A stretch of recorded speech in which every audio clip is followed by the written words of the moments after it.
What's going on, everybody? Mortem here, this time bringing you the details from the Reddit AMA on March the 12th for Baldur's Gate 3, much like the title and the thumbnail would have told you.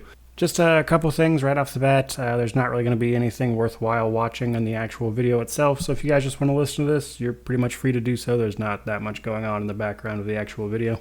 The other thing is, I went through the AMA for a couple hours and I tried to compile as many answers to questions as I possibly could get. If I missed any, my bad. I'm not saying it's impossible that I did. So the AMA will be linked down below, so if you want to check it out yourself and just kind of scroll through the answers, feel free to do so. So, with that said, just jumping right in, these are going to be kind of quick fire, so if I don't go into super lot of detail with them, my bad. Again, link down below. So, first things first. When is the early access starting? Their exact answer was when it's ready. They are shooting for the end of the year, but when it's ready is the actual answer. Multi-classing will work like the 5th edition Dungeons & Dragons rule set says, which basically means every time you gain a level, you will have the option of continuing your current class's level or putting that level into a new class. Again, the player's handbook is probably an amazing reference for some of this stuff, especially getting ready for the game coming up. With that in mind, all of the player handbook classes will be in the launch, and early access will have 6 out of the 9 classes available. So their goal for launch is to have all of the classes and races from the player's handbook available. So that is what I would look forward to at launch. Again, the player's handbook is a great reference. I would go over all these, but honestly, it would just take entirely too long and this video would be redonkulous. So, with that in mind, if you don't have the player's handbook already, I honestly would recommend picking it up, as it would be a great primer for this game, as you might imagine. So, the next question was about reaction abilities in Dungeons & Dragons. So, with their combat system, it allows for certain reactions. So, for like when an enemy attacks you, your class or race or whatever you got going on might have a reaction ability, which means you can respond to the action even though it's not your turn.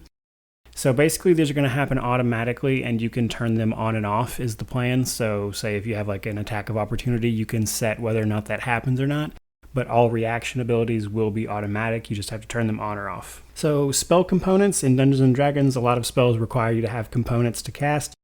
The only ones that will actually be in the game that you need are expensive abilities or expensive components for high-end abilities. So if something that like has a particularly egregious spell component requirement, those will still be there, but like the mundane stuff is going to be gone. They are taking stuff from multiple source books, but primarily the player's handbook. The core rule books is mostly what they're sticking to, but there will be other things from, say, the more out there source books that they've published for 5th edition. Magic items are going to be a mix of published stuff from, again, the handbook, the DM guide, all that stuff, as well as some homebrew items that they partnered with Wizards of the Coast to put in the game. Early access, and more importantly, the first part of the game in general, is going to be set east of Baldur's Gate, and you'll be making your way to the city, which is something they mentioned in the gameplay reveal, but I think a lot of people looked over it, so just remember that the early access and the part of the game that you saw from the gameplay reveal is the first part of the game where you will be then traveling to Baldur's Gate. They also mentioned that there's going to be an option at launch for the ability to make an entirely custom party from character creation rather than using the origin characters. You will be able to start out with a fully custom party rather than the origin characters that were shown in the gameplay reveal. Or you'll be able to recruit mercenaries from a person in-game, which will work very similarly to how Divinity Original Sin 2's mercenary recruiting system, and frankly a lot of other games have used. You will be able to recruit people if you say don't like the origin characters or don't want to make a custom party at the start of the game. So the dialogue where it is showing all of the options in past tense, like you're describing what you're doing, they decided to go ahead and keep that because it's kind of reminiscent of what Dungeons & Dragons is. You're often describing what you're doing because it's a tabletop game. So they decided to go that way with the dialogue. So the past tense they used in the reveal will be what they're sticking with.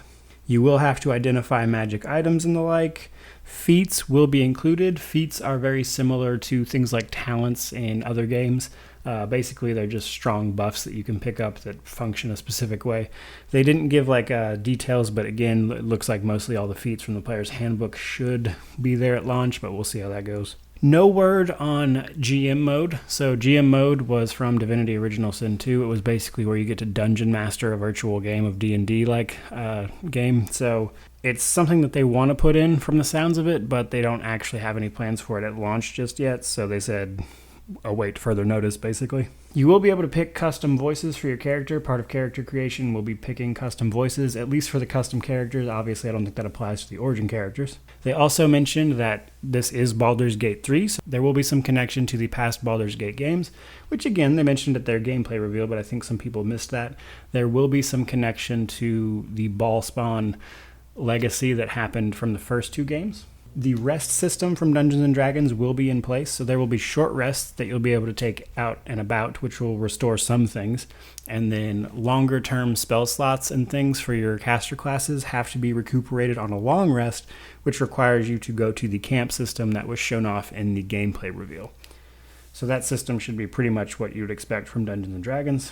The actual game should be pretty much covering levels 1 through 10 in what would be a Dungeons & Dragons game. So that might sound low, but in Dungeons & Dragons, 20 is the max period, and 1 through 10 is a big deal. So like a group of adventurers that were all level 10 would be like famous people, famous adventurers.